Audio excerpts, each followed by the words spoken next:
ही बातमी भांडूप रेल्वे स्थानकाजवळ एका भरधाव बेस्टनं रस्त्यावर उभ्या असलेल्या पादचाऱ्यांना धडक दिली असल्याचं कळतंय।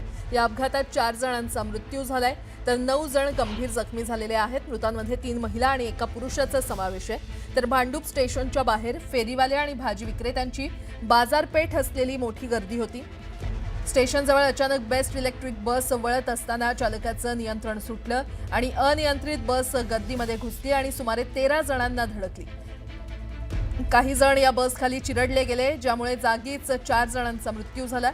बसच्या धडकेनं लोखंडी विजेचा खांबही वाकला आणि यावरून अपघाताची तीव्रता त्याचा अंदाज आपण घेऊ शकतो। ही घटना रात्री सुमारे 10 वाजण्याच्या सुमारास घडली आहे। या अपघातात 8 पुरुष आणि एका महिलेसह 9 जण जखमी झालेले आहेत। सर्व जखमींवर मुंबईच्या राजावाडी रुग्णालयामध्ये उपचार सुरू आहेत। या प्रकरणी पोलिसांनी बस चालकाला ताब्यात घेतलंय तर प्रथमदर्शनी बस चालकानं मद्यपान केलं नसल्याचा अंदाज पोलिसांनी वर्तवलाय। हा अपघात चालकाच्या निष्काळजीपणामुळे झाला की बसमधील तांत्रिक बिघाडामुळे झाला हे शोधण्यासाठी पोलीस परिसरातील सीसीटीव्ही फुटेज तपासत आहेत। भांडूप वेस्ट रेल्वे स्टेशनच्या जवळ 9:35च्या सुमारास BEST बस या ठिकाणी त्याचा अपघात झाला आहे। त्याच्यामध्ये जवळपास 13 जे पादचारी होते ते इंज्युअर्ड झाले। त्या 13 पादचाऱ्यांना आम्ही हॉस्पिटलला रवाना केलं।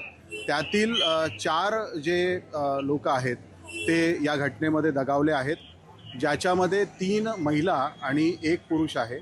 आणि जे इंज्युअर्ड आहेत, इंज्युअर्डमध्ये 9 पैकी 8 पुरुष आणि 1 महिला आहे। मुलुंड आणि राजावाडी हॉस्पिटल या ठिकाणी इंज्युअर्ड आणि मयत त्या ठिकाणी आहेत। या घटनेतला जो ड्रायव्हर आहे तो ड्रायव्हर पोलिसांच्या ताब्यात आहे।